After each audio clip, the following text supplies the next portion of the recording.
സുതാര്യവും സമയബന്ധിതവുമായ ഭരണ നടപടികൾ ഉറപ്പുവരുത്തുകയും വിവരങ്ങൾ കൃത്യമായി പൗരന് ലഭ്യമാക്കുകയും ചെയ്യുന്ന സുപ്രധാന നിയമനിർമ്മാണങ്ങൾ ഒന്നായ വിവരാവകാശ നിയമത്തിന് കഴിഞ്ഞ ദിവസം 20 വയസ്സ് പൂർത്തിയായി. ജനാധിപത്യ സംവിധാനം നിലനിൽക്കുന്ന സമൂഹത്തിൽ അനിവാര്യമായ ഒന്നെന്ന നിലയിലാണ് 2005 കേന്ദ്ര വിവരാവകാശ നിയമം പ്രാബല്യത്തിലായത്. ഒന്നാം UPA സർക്കാരിന്റെ കാലത്ത് ഭരണത്തെ പിന്തുണച്ചിരുന്ന ഇടതുപക്ഷവുമായി ഉണ്ടാക്കിയ പൊതു മിനിമം പരിപാടിയിൽ ഉൾപ്പെട്ടതായിരുന്നു വിവരാവകാശ, വനാവകാശ, തൊഴിലുറപ്പ് നിയമങ്ങൾ നടപ്പിലാക്കുക എന്നത്. ഇടതുപക്ഷ സമ്മർദ്ദം ശക്തമായതിനാൽ 2005 ഒക്ടോബർ 20 നിയമം പ്രാബല്യത്തിൽ വരുത്തുകയായിരുന്നു. രാജ്യത്തെ ചരിത്ര പ്രാധാന്യമുള്ള നിയമനിർമ്മാണങ്ങൾ ഒന്നായി എണ്ണപ്പെട്ടതായിരുന്നു വിവരാവകാശ നിയമം. സർക്കാർ ഓഫീസുകളിലെയും പൊതുസ്ഥാപനങ്ങളിലെയും വിവരങ്ങൾ യഥാസമയം പൗരന്മാർക്ക് ലഭ്യമാക്കുകയും അതുവഴി സേവനങ്ങളിൽ ഉണ്ടാകുന്ന കാലവിളംബരങ്ങളും ഒരു പരിധിവരെ കൈക്കൂലിയും ഇല്ലാതാക്കുന്നതിന് സഹായകവുമായിരുന്നു ഈ നിയമം.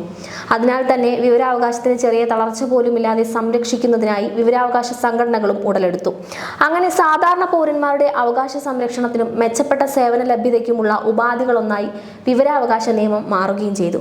എന്നാൽ പ്രാബല്യത്തിലായതിന്റെ 20 വർഷങ്ങൾ പൂർത്തിയാകുമ്പോൾ രാജ്യം വിവിധ സംസ്ഥാനങ്ങളും ഭരിക്കുന്ന BJP നേതൃത്വത്തിലുള്ള സർക്കാരുകൾ നിയമത്തെ സ്വാഭാവിക മരണത്തിലേക്ക് നയിക്കുന്ന സമീപനങ്ങൾ സ്വീകരിക്കുകയാണെന്ന റിപ്പോർട്ടുകൾ പുറത്തു വന്നിരിക്കുകയാണ്.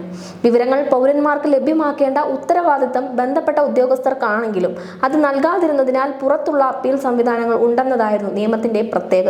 ആദ്യ അപ്പീലുകൾ ബന്ധപ്പെട്ട വകുപ്പുകളിലെ ഉദ്യോഗസ്ഥരാണെന്നതിനാൽ നടത്തിപ്പിൽ സ്വാഭാവിക പോരായ്മകൾ ഉണ്ടായേക്കാവുന്നതിനാലാണ് അപ്പീൽ സംവിധാനങ്ങൾ വ്യവസ്ഥ ചെയ്തത്. അതുകൊണ്ട് വിവരങ്ങൾ നൽകുന്നതിൽ ബോധപൂർവമോ അല്ലാത്തതോ ആയ വീഴ്ച സംഭവിച്ചാൽ പരിശോധനയ്ക്കും ശിക്ഷയ്ക്കും സാധ്യതയുണ്ടെന്നതുകൊണ്ട് പരമാവധി ഇല്ലാതാക്കപ്പെടുമെന്നും പ്രതീക്ഷിച്ചിരുന്നു. പക്ഷേ അപ്പീൽ സംവിധാനങ്ങളായ ഉപരി കമ്മീഷനുകളിലെത്തിയ പരാതികളുടെ ബാഹുല്യം ആ പ്രതീക്ഷയ്ക്ക് മങ്ങലേൽപ്പിക്കുന്നതായിരുന്നു. എങ്കിലും അപ്പീൽ സംവിധാനങ്ങളുടെ ശക്തമായ ഇടപെടലിന്റെ ഫലമായി നിയമത്തിന്റെ നേട്ടങ്ങൾ പൗരന്മാർക്ക് ലഭിക്കുന്ന സ്ഥിതി ഉണ്ടായിരുന്നു. എന്നാൽ BJP അധികാരത്തിലെത്തിയതിനു ശേഷം നിയമത്തെ അപ്രസക്തമാക്കുന്ന നടപടികളാണ് ഉണ്ടായിരിക്കുന്നത്. കേന്ദ്രത്തിൽ അധികാരത്തിലെത്തിയതിനു ശേഷമുള്ള 11 വർഷവും നിയമത്തെ അപ്രസക്തമാക്കുന്നതിനുള്ള നടപടികൾ ഉണ്ടായി. 20 വർഷത്തിലധികമായി ഭരിക്കുന്ന ഗുജറാത്തിലെ വിവരാവകാശ നടത്തിപ്പിന്റെ സ്ഥിതി പരിശോധിച്ചാൽ ഇക്കാര്യം കൂടുതൽ ബോധ്യമാകും. ഇവിടെ നിയമത്തിൽ അനുശാസിക്കുന്നതിനനുസരിച്ച് മാധ്യമരംഗത്തെയോ പൗരസംഘടനയിലെയോ പ്രതിനിധികളെ വിവരാവകാശ കമ്മീഷനിൽ നിയമിച്ചിട്ടില്ല. ഇതിലൂടെ നിയമത്തിന്റെ നടത്തിപ്പും അപ്പീലുകളും ഉദ്യോഗസ്ഥ കേന്ദ്രീകൃതമാക്കപ്പെട്ടു. അതുകൊണ്ട് തന്നെ വീഴ്ച കണ്ടെത്തിയ കേസുകളിൽ 1% താഴെ മാത്രമാണ് പിഴ ഈടാക്കിയത്. 26 വകുപ്പുകളിൽ 2025 പരിശോധനയിൽ 35% മാത്രമേ വിവരങ്ങൾ അപ്ഡേറ്റ് ചെയ്തിട്ടുള്ളൂ. 38% പഴയകാല വിവരങ്ങളാണ് നൽകിയിരിക്കുന്നത്. 8% പ്രവർത്തനരഹിതമായ വെബ്സൈറ്റുകളാണെന്നും കണ്ടെത്തി. ഇതിന് സമാനമാണ് രാജ്യത്തെ വിവിധ സംസ്ഥാനങ്ങളിലുള്ള വിവരാവകാശ കമ്മീഷനുകളുടെ സ്ഥിതി.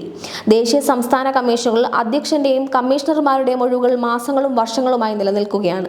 ഉണ്ടായിരുന്നവർ സ്ഥാനമൊഴിഞ്ഞതിനു ശേഷം പുതിയ കമ്മീഷണർമാരെ നിയമിച്ചിട്ടില്ലാത്തതിനാൽ ജാർഖണ്ഡ്, ഹിമാചൽ പ്രദേശ്, തെലങ്കാന, ഗോവ, ത്രിപുര, മധ്യപ്രദേശ് എന്നീ സംസ്ഥാന വിവരാവകാശ കമ്മീഷനുകൾ 1 വർഷത്തിലധികം കാലം പ്രവർത്തനരഹിതമായ സ്ഥിതിയിലാണ്.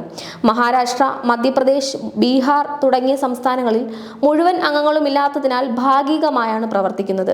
കേന്ദ്ര സർക്കാർ സ്ഥാനങ്ങൾക്കെതിരെയുള്ള അപേക്ഷകൾക്കെതിരായ അപ്പീലുകൾ പരിഗണിക്കുന്ന കേന്ദ്ര വിവരാവകാശ കമ്മീഷൻ 2 കമ്മീഷണർമാരുമായാണ് നിലനിൽക്കുന്നത്. ചീഫ് ഇൻഫർമേഷൻ കമ്മീഷണർ ഉൾപ്പെടെ 9 ഒഴിവുകൾ നികത്തിയിട്ടില്ല.